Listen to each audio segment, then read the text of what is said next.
Hello friends, welcome back to my channel. আমার নতুন একটি ব্লগে তোমাদেরকে সবাইকে অনেক অনেক স্বাগত। তো আজ আমরা যাচ্ছি হচ্ছে শিলংয়ে। শিলং তো অনেকেই ঘুরেছে, অনেকেই জানে, কিন্তু আজকে যে আমার শিলংয়ের যে জায়গাটায় থাকবো সেটা কিন্তু ভীষণ একটা ইন্টারেস্টিং জায়গা। সেটা হচ্ছে আমরা আজকে থাকবো হচ্ছে আর্মি কোয়ার্টারে।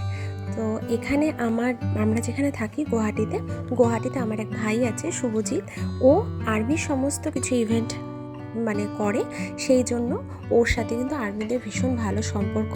এই কারণে ওর জন্যই কিন্তু আজকে আমরা ওখানে থাকতে পারবো। তো শুভজিৎ আমাদের রুম বুকিং করে দিয়েছে। আজ আমরা ওই জন্য যাচ্ছি হচ্ছে সেখানে থাকতে। আর এই যে জায়গাটা সেটা হচ্ছে হেডকোয়ার্টার 101 এরিয়া, মানে এই যে আর্মি ক্যাম্পটা, এটা হেডকোয়ার্টার 101 এরিয়া আর কি আমরা আজকে এখানে থাকবো। তাহলে চলুন, আমরা ঢুকেও পড়েছি এখানে, এখন আমরা যাচ্ছি। আর আর্মি কোয়ার্টারে থাকা বা এখানে থাকা কোনো রকম অভিজ্ঞতাই আমাদের যেহেতু নেই, তো এই কিন্তু ফার্স্ট এক্সপিরিয়েন্স এটা। আর হোটেলের থাকাও কিন্তু সবাই থাকে, হোটেলে সবাই থাকে, কিন্তু ওখানকার থেকে এখানে থাকাটা কিন্তু বিশাল বড় একটা এক্সপিরিয়েন্স। তো যাই হোক, এই যে শুভজিৎ যেহেতু বুকিং করেছে সেজন্য কিন্তু শুভজিতের নামই লেখা। আর এটা হচ্ছে পাইন ক্যাম্প। তো দুটো রুম বুকিং করেছে। ফার্স্ট রুম হচ্ছে এটা, দেখুন সব আছে এখানে, ফ্রিজ থেকে শুরু করে ডাইনিং টেবিল, এটা হচ্ছে বসার ঘর, এরকম সব কিছু দেওয়া রয়েছে। এই যে সব কিছু ইচ অ্যান্ড এভরিথিং আছে। আর এইটা হচ্ছে রুম, যেখানে আমরা থাকবো। এই যে কত সুন্দর করে, এটা কিন্তু এখানে যে ট্রিটমেন্ট আর কি, 5 স্টারের মতনই ট্রিটমেন্ট কিন্তু এরা এখানে দেয়, এত সুন্দর। আচ্ছা, ওটা রুম হয়ে গেল। আর এটা হচ্ছে এখানে ড্রেসিং এরিয়া। এই যে এখানে ড্রেসিং টেবিল আছে।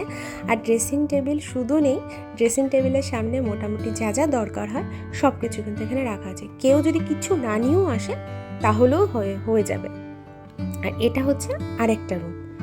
এই যে যেহেতু শুভজিৎ বুকিং করছে সেজন্য রুম দুটোর সামনে কিন্তু শুভজিৎ লেখা। আর এই হচ্ছে আরেকটা যেটা রুম বুকিং করেছে সেটার হচ্ছে, এটা হচ্ছে হল রুমটা, যেখানে বসার জায়গা। আর এই হচ্ছে এটা মেইন রুমটা।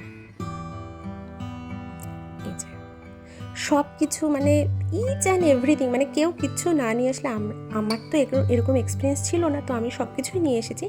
কিন্তু এখানে এসে দেখছি সব কিছু আছে। ওই আলমারিটার ভেতরে দুটো তিনটে করে টাওয়াল সব কিছু রাখা আছে। আর এই যে ড্রেসিং টেবিলের সামনে কিন্তু যতটুকু দরকার মানুষের সব কিছু, লোশন থেকে শুরু করে, ক্রিম থেকে শুরু করে, পারফিউম থেকে শুরু করে, টিস্যু থেকে শুরু করে সব কিছু রাখা আছে। তো এই জায়গাটা হচ্ছে ফার্স্ট ইন ঢাকা। দেখেন এখানে সব কিছুতে না ফার্স্ট ইন ঢাকা এই কারণে লেখা আছে, যখন হচ্ছে 1971 যুদ্ধ হয়েছিল, মুক্তি আন্দোলন হয়েছিল, তো এখান থেকে কিন্তু সব রকম আর্মি হোক বা অস্ত্র হোক, সব কিছু এইখান থেকে, এই 101 হেডকোয়ার্টার এখান থেকে ওদের ওখানে সাপ্লাই করা হয়েছিল। সেই জন্য এই প্রত্যেকটা জিনিসের মধ্যে ওই খাবার প্লেট হোক, সেটা কাপ হোক, যে কোনো কিছুর উপর ফার্স্ট ইন ঢাকা লেখা। আর এটা হচ্ছে বাইরের এরিয়াটা।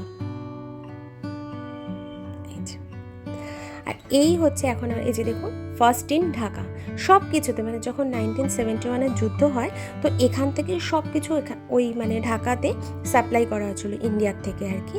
সেই জন্য সব কিছুর ইয়েতে এটা ফার্স্ট ইন ঢাকা, ওই 71 এই যে লেখাও আছে, যখন ব্যাটটা হচ্ছে মুক্তি আন্দোলনের সময় আর কি। এটা হচ্ছে হল রুম, এখানে যখন ওদের মিটিং হয়। আর এই হচ্ছে ডাইনিং রুম, এত সুন্দর। আর সত্যি কথা বলতে শুভজিতের জন্য এটা হয়েছে, কারণ ও যদি এখানে না নিয়ে আসতো, আমরা কি শিলংয়ে এসে নর্মাল হোটেলেই থাকবো, মানুষ তাই করে। তো এটা কিন্তু একটা বিশাল বড় এক্সপিরিয়েন্স। তো সেই জন্য আমার এই এক্সপিরিয়েন্সটা আমি আপনাদের সাথে শেয়ার করলাম।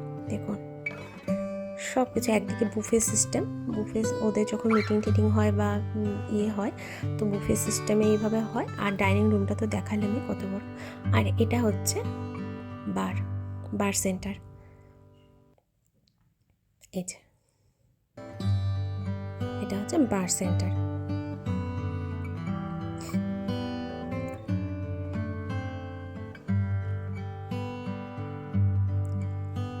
সব কিছু মানে খুবই সুন্দর এখানে।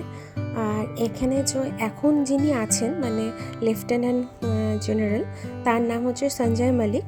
তো ওনার আন্ডারেই এখন হচ্ছে এই শিলং মেঘালয়ের যে এই এরিয়াটা এখন ওনার আন্ডারে, উনি এখানকার লেফটেন্যান্ট জেনারেল এখন সঞ্জয় মালিক। তো উনি এখান থেকে সব কিছু সুপারভাইজ করেন। আর এই হচ্ছে আমাদের আজকের ডিনার। তো এখানেই আমি শেষ করছি, এটা কন্টিনিউ হবে, পরবর্তীতে আবার দেখা হবে অন্য একটা এটারই অন্য পার্টে।